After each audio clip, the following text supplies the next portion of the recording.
ده حمزة لسه خاطب جديد وكان عايز يتجوز، فراح يسأل على العفش في المعارض. بعد ما لف كتير لقى الحاجة اللي عايزها بحوالي 100,000 جنيه، فقرر يعمل بيهم جمعية. وأول لما قبض فلوسه بعد سنة راح لنفس المعرض يجيب نفس الحاجة اللي شافها أول مرة. بس حمزة اتفاجئ إنه الحاجة سعرها بقى 120,000 جنيه، يعني زادت 20%. طبعا حمزة اتصدم. أهو اللي حصل ده بقى اسمه التضخم.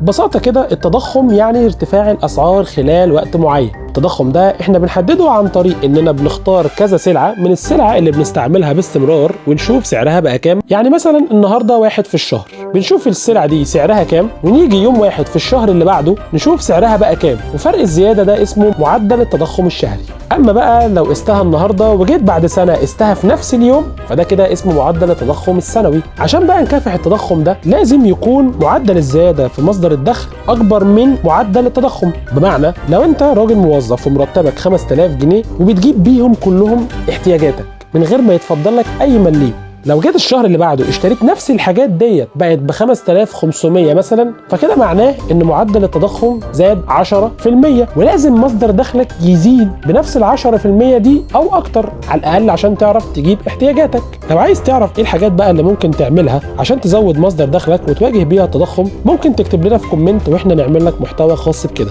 اما بقى لو عجبك المحتوى فما تنساش تشترك معانا في القناة وتعمل شير عشان نعرف نكمل.